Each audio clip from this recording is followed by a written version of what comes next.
Delo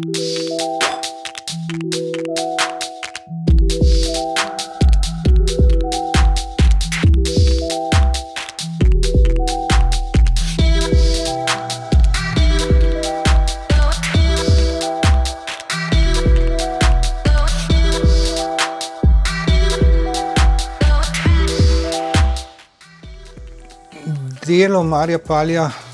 spremljam že od konca 70. let prejšnjega stoletja, ker me je vedno zanimala ta smer v umetnosti, smer, ki jo je nekje v tistem času zelo ugledna ameriška kritičarka in teoretičarka Lucy Lippard omenila, torej označila kot silent art, kot tiha umetnost. V tem času, to je bil čas minimalizma, ko se je nekako na eni strani po velikem boomu, lahko rečemo, ameriškega abstraktnega ekspresionizma in gestualne abstrakcije v Evropi, se je začela situacija deliti. Po eni strani se je uveljavljal pop art, se pravi ustvarjanje, ki je odslikavalo stvarnost takrat uveljavljajočega se in premagujočega vse drugo sveta potrošništva. Pop art je reagiral s tem, da je povzemal prijeme te kulture ali pa subkulture, če hočete, po eni strani stripa, recimo pri Lichtensteinu, po drugi strani potrošništva, recimo Warhol in drugi. No in ob tem, oziroma tudi kot nekakšna reakcija, pa se je krepil tudi minimalizem, ki je čistil te pripovedne elemente reakcije, bodisi kritične, bodisi idejne na družbo, ali pa uklanjanje same umetnosti potrošništvu, se pravi z velikimi komercialnimi podvigi, ki so recimo takrat bili mogoči predvsem z izpopolnitvijo sitotiska. Minimalizem je, kot rečeno, čistil slogovno in pa pripovedno navlako, kot so rekli takrat kritiki, ki so ga podpirali, ker je bila ta stabilite v službi takrat vladajoče kulturne elite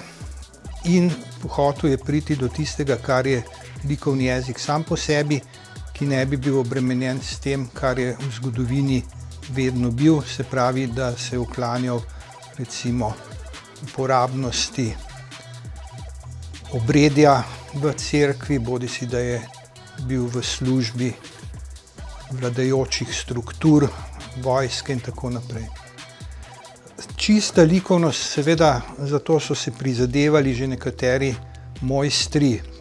ob začetku oziroma prelomu prejšnjega stoletja, predvsem recimo Malevič. To so povzeli potem minimalisti, ki so pa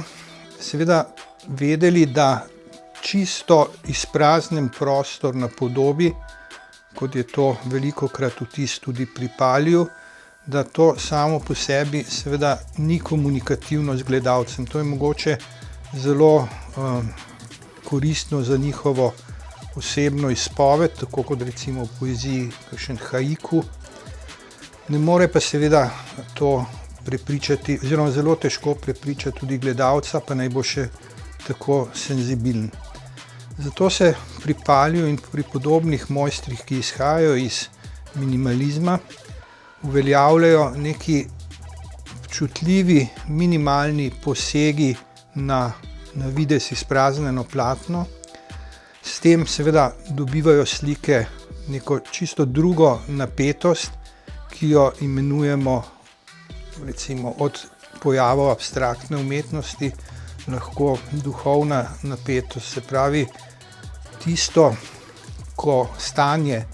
ki je stanje duha ustvarjalca, ko se ustvarjalec pripravi v svoji domišljiji do te mere, da lahko potem z najmanjšimi posegi izrazi svoja občutja in jih predstavi gledalcu. In tukaj je cela vrsta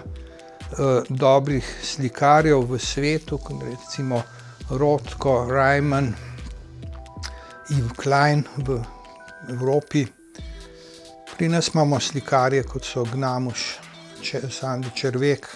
potem Zdenka Žido, ki so na podoben način praznili v narekovajih svoje platno, zato da bi ga napolnili z neko drugo vsebino, ki je vsebina čustev, čutov. Nekaj, kar seveda zahteva tisto, česar današnja produkcija oziroma ves čas postmodernizma v bistvu izgublja oziroma je že davno izgubila, se pravi tisto hitro konzumacijo, hitro použitje slike. Dela Palija in sorodnih slikarjev pa se vračajo popolnoma nazaj v recimo obdobje ikon ali pa na vzhodu Evrope ali pa še podob iz Daljnega vzhoda, recimo v kitajskem pa japonskem slikarstvu, ki zahtevajo, da se gledalec delu posveti, da ga kontemplira, kot rečemo, da pade v nekakšen trans, da je v stiku s tem, v nekem notranjem duhovnem stiku s tem, kar ustvarjalec to predstavlja. No in to so Palijeva dela, ki nas nagovarjajo na teh razstavah, ki jih je zdaj pripravil.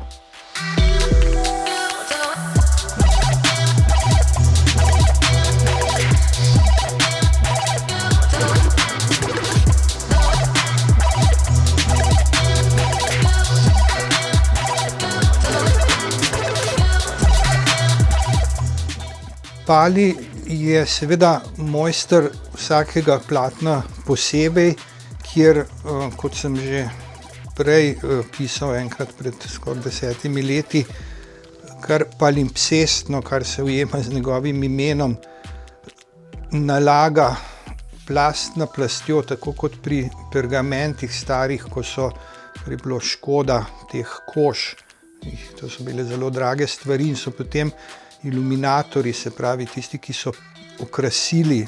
pisan dokument na pergamentu,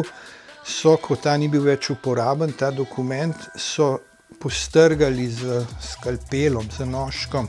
stran slikovno plast in potem naložili novo in to se je nalagalo, vendar se nikoli ni dalo do konca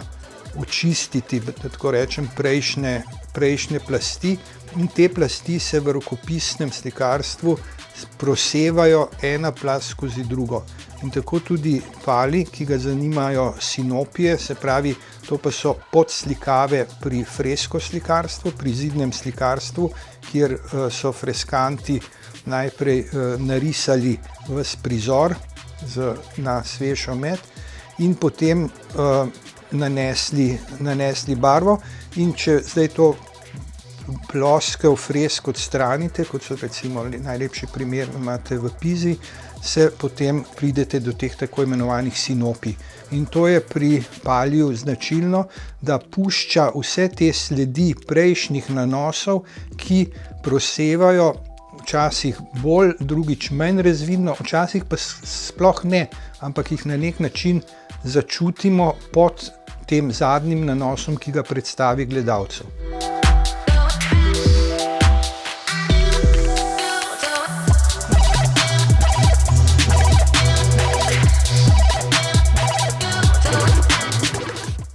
Druga značilnost je pa Palijeva racionalnost. Če sem doslej govoril o